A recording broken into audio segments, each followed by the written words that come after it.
اب بات سمجھیں کہ قوم یونس علیہ السلام یہ نینوا کے رہنے والے تھے. یہ تقریباً موصل کے قریب علاقہ ہے اور آج بھی وہاں قریہ یونس کے علامات پائے جاتے ہیں. حضرت یونس علیہ السلام نے تبلیغ میں انتہائی کوشش کی، لیکن جیسے آپ جانتے ہیں کہ قومیں کچھ ماننے کچھ نہ ماننے، تو پھر آپ نے ان کو بتلایا کہ تم پر عذاب آنے والا ہے، 3 دن کے بعد تم پہ عذاب آ جائے گا.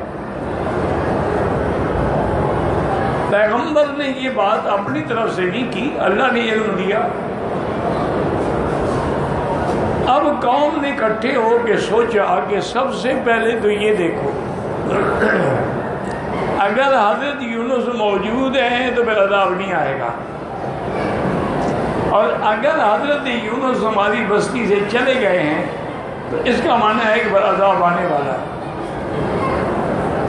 جب معلوم کیا تو حضرت یونس علیہ السلام چلے گئے. انہوں نے کہا اب سچی بات ہے کہ عذاب آئے گا. تو انہوں نے یہ کیا کہ بچے، عورتیں، مرد، جانور سب کو میدان میں لے آئے، اور بعض مورخین نے اور اسرائیلیات میں یہ بھی ہے کہ سب نے ٹاٹ کے کپڑے پہنے، وہ سیدھا حال اللہ کے آگے آگے عاجزی کی، روئے پیٹے فریادیں کی کہ یا اللہ عذاب اٹھا. حالانکہ علامات اسباب عذاب آ گئے تھے، لیکن اللہ نے مہربانی فرما کے عذاب اٹھا لیا. اب یونس علیہ السلام کے بارے میں سنیں اور سمجھیں کہ آپ اس وقت تو چلے گئے، چونکہ یہی قاعدہ ہے کہ جب عذاب آتا ہے تو اللہ اپنے پیغمبروں کو نکال لیتی ہے. تو اب علماء کہتے ہیں کہ اسی قاعدے کے تابع یونس علیہ السلام بستی سے باہر چلے گئے. اب 3 دن کے بعد ان کو تو یہی خیال تھا کہ اللہ کا عذاب آ گیا، اب تو وہاں کچھ بھی نہیں ہوگا. جب انہوں نے معلوم کیا کہ عذاب تو نہیں آیا، اب یونس علیہ السلام گھبرا گئے کہ بھی عذاب نہیں آیا، اب میں قوم کے سامنے جاؤں تو نعوذ باللہ مجھے کہیں کہ تم نے جھوٹ بولا، اور ان کے نزدیک جھوٹ کی سزا موت تھی. تو فرمایا کہ اب میں کیسے جاؤں بستی میں. تو اس لیے حضرت یونس علیہ السلام نے اس جگہ سے ہجرت فرمائی. فرمایا اب میں ادھر نہیں جاتا، اب اللہ کا نام لے کے چل پڑے. بعض علماء یہاں یہ کہتے ہیں کہ حضرت یونس علیہ السلام کو جانے سے پہلے اللہ کے حکم کا انتظار کرنا چاہیے کہ اللہ کیا حکم دیتے ہیں کہ جاؤ ہجرت کرو. نہ جیسے حضور پاک آخر وقت سب صحابہ چلے گئے لیکن حضور بھی گئے. حضور صلی اللہ علیہ وسلم جب صدیق رضی اللہ عنہ کے گھر میں آئے فرمایا اب مجھے اللہ نے ہجرت کا حکم دیا، اور مجھے یہ بھی حکم دیا ہے کہ صدیق کو ساتھ لے جانا. تو اس لیے حضرت یونس علیہ السلام کو یہ چاہیے تھا کہ صرف انتظار کرتے، لیکن انبیاء سے بھی خطا اجتہادی ہو جاتی ہے. ان کا اجتہاد تھا کہ بس میں نے ابو ادھر تو جانا نہیں، تو حضرت کہیں تو میں نے جانا ہے، وہ چل کر. یہاں پر کچھ لوگوں نے اپنے جو تفسیریں لکھی ہیں، جیسے مرزا قادیانی نے، اور اس کا دوسرا دھڑا جو لاہوری کہلاتا ہے محمد علی نے، اسی طرح غامدی نے، اسی طرح اور سارے لوگوں نے بھی جو تفسیریں لکھی ہیں، اس میں نعوذ باللہ انہوں نے کہا ہے کہ یونس علیہ السلام سے فرائض رسالت کی ادائیگی میں کوتاہی ہوئی، کہ رسالت کے فرائض جو تھے وہ پورے نہیں کر سکے. یہ تو اتنا بڑا گناہ ہے نعوذ باللہ کہ نبی کی شان کے بھی خلاف ہے. اگر اللہ کا پیغمبر فرائض رسالت بھی پورے نہ کرے تو اور کیا کرنے کے لیے بھیجا جاتا ہے؟ یہ الزام ہے، صرف خطا اجتہادی ہے. اور یاد رکھیں انبیاء بھی اجتہاد کرتے ہیں، اور اجتہاد کبھی حق ہوتا ہے کبھی خطا ہوتا ہے۔ جیسے کہ اسارہ بدر کے بارے میں جب جنگی قیدی آپ کے سامنے لائے گئے تو حضور نے مشورہ کیا اور پھر اپنے اجتہاد سے حکم دیا کہ یہ سارے جو ہیں یہ فدیہ ادا کریں اور ان کو چھوڑ دو۔ تو یہ آپ کا اجتہاد تھا، لیکن اللہ کا عتاب آ گیا کہ آپ نے ایسا کیوں کیا کہ ہم نے آپ کے دشمنوں کو آپ کے ہاتھ میں قید کر کے دے دیا اور آپ نے چھوڑ دیا۔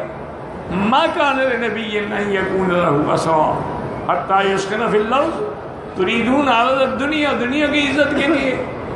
تو اب اجتہاد میں تو خطا ہو سکتی، اور اگر اجتہاد میں خطا ہو تو وہ گناہ نہیں ہوتا۔ ایک بات یاد رکھو۔ تو بہرحال حضرت یونس علیہ السلام چل پڑے، آگے آئے تو خدا کی قدرت ہے کہ دریا تھا بہت بڑا اور کشتی کنارے پہ کھڑی تھی۔ آپ نے کہا ٹھیک ہے اب دریا عبور کر کے دوسری طرف جاتے ہیں۔ کشتی والوں نے بھی پہچان لیا، انہوں نے کہا تو یونس علیہ السلام، ان نے بڑی عزت کی، اکرام کیا، تکریم کیا، ان کو کشتی پہ سوار کرایا۔ لیکن وہ کشتی چلتے چلتے درمیان دریا میں رک گئی، اب نہ آگے جاتی ہے نہ پیچھے جاتی ہے۔ وہ کشتی کا مالک جو تھا نا جی، وہ آیا، اس نے کہا بھائی سن لو، تمہاری کشتی میں کوئی ایک آدمی ایسا ہے جو اپنے مالک کی اجازت کے بغیر بھاگا ہوا ہے، وہ آدمی اپنے آپ کو ظاہر کر دے تو ہم سب بچ جائیں گے، اور اگر وہ آدمی اپنے آپ کو ظاہر نہیں کرتا ہے تو اس کی وجہ سے ہم بھی سارے ڈوب جائیں گے اور ہمیں کوئی نہیں بچا سکتا۔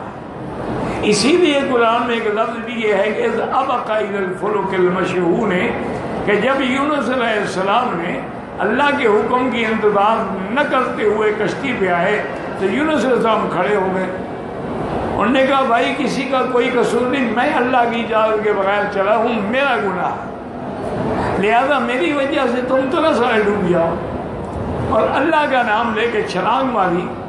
اللہ نے اس سے بھی پہلے مچھلی کو حکم دے دیا تھا، وہ منہ کھول کے کھڑی تھی اور اس نے یونس علیہ السلام کو اپنے پیٹ میں لے لیا۔ اب یونس علیہ السلام مچھلی کے پیٹ میں ہے۔ آج کل کی نئی سائنس یہ کہتی ہے کہ وہ مچھلی جو ہے آج کل بھی دنیا میں پائی جاتی ہے، اور وہ مچھلی جو ہے انسانوں کی بڑی خیر خواہ ہے۔ اگر کوئی آدمی ڈوب رہا ہو تو اس کو اپنے پیٹ میں منہ میں لے کے بچا کے کنارے پہ پہنچا دیتی، کبھی انسان کو ایذا نہیں پہنچاتی، جیسے ڈولفن ہے وہ بھی کبھی انسان کو ایذا نہیں پہنچاتی بلکہ مدد کرتی۔ لیکن اسی طرح ایک مچھلی ہے شارک، وہ انسانی خون کی پیاسی ہے بدبخت، اس کو موقع ملے تو چیر پھاڑ کے کھا جاتی ہے بندے کو۔ اب یونس علیہ السلام مچھلی کے پیٹ میں ہیں، اور ایک ایسا قید خانہ ہے جس کا دنیا تصور بھی نہیں کر سکتی۔ آج بڑے بڑے ملکوں نے قید خانے بنائے ہیں، تاخانوں میں بنائے ہیں، پہاڑوں میں بنائے ہیں، غاروں میں بنائے ہیں، مچھلی کے پیٹ میں تو نہیں بنا سکتے۔ اسی میں اللہ تعالیٰ نے حضرت یونس علیہ السلام کے دل میں ڈالا، اور انہوں نے آیت کریمہ جو قرآن پاک میں ہے، انہوں نے اللہ سے یہ دعا مانگنی شروع کی کہ لا الہ الا انت سبحانک انی کنت من الظالمین۔ اور اس سے پہلے قرآن کہتے ہیں فنادا فی الظلمات، اندھیروں میں اللہ کا نبی پکار رہا ہے۔ اس سے سبق ملا کہ اندھیروں میں یا روشنی میں پکارنا صرف اللہ کو ہے، اللہ کے سوا غیر کو پکارنے والا گناہگار نہیں، کافر ہو جاتا ہے۔ ندا کا حق صرف اللہ کو ہے۔ فنادا فی الظلمات، اندھیرے کیسے؟ بعض علماء نے فرمایا کہ دریا کی موجوں کا اندھیرا، مچھلی کے پیٹ کا اندھیرا اور رات کا اندھیرا، یہ سب اندھیرے جمع ہو گئے، اور یونس علیہ السلام اندر زندہ سلامت ہیں اور پکاریں لا الہ الا انت کوئی معبود برحق نہیں مگر آپ، سبحانک پاک ہے تیری ذات، مقدس و منزہ ہے ہر نقصان سے، انی کنت من الظالمین، میں اپنی جان پہ ظلم کر کے ظالمین میں سے ہو بیٹھا ہوں۔ اللہ تعالیٰ نے فرمایا۔ اب ایک روایت میں یہ بھی آتا ہے کہ فرشتوں نے عرض کیا کہ یا اللہ، ہمیں دریا سے آواز آتی ہے، سمجھ نہیں آتی کیا آواز ہے، اور وہ آواز بھی ایسی ہے کبھی مشرق میں، کبھی مغرب میں، کبھی شمال میں، کبھی جنوب میں۔ اللہ نے فرمایا تمہیں سمجھ نہیں آتی نا، سمیع و علیم تو میں ہوں نا، میں تو جانتا ہوں، سننے والا بھی میں ہوں اور جاننے والا بھی میں ہوں، میرا بندہ ہے، میرا نبی ہے، مچھلی کے پیٹ میں ہے۔ جب آپ نے دعا مانگی اللہ فرماتے ہیں فَاسْتَجَبْنَا لَهُ وَنَجَّيْنَاهُ مِنَ الْغَمِّ، ہم نے آپ کی دعا قبول فرما لی اور ہم نے آپ کو اس مصیبت سے نجات دی۔ اب یہ ہے کہ کیا اس دعا سے صرف یونس کو نجات ملی؟ اللہ فرماتے ہیں نہیں، وَكَذَلِكَ نُنْجِي الْمُؤْمِنِينَ، اور اسی طرح مومن مجھے پکاریں گے تو میں بھی ان کو غم سے، مصیبتوں سے نجات دوں گا۔ تو یہ آیت مبارک جو ہے غم سے، مصیبتوں سے، مقدمے سے، قید سے چھڑانے کے لیے ایک سیر اعظم ہے کہ بس یہی پڑھتا رہے، اللہ کے آگے روتا رہے اور دعائیں مانگتا رہے۔ اللہ تبارک و تعالی نے حکم دیا مچھلی کو، اس نے آپ کو کنارے پہ گرایا اور کنارے پہ وہاں جو ہے کدو کی بیلیں بنی ہوئی تھیں۔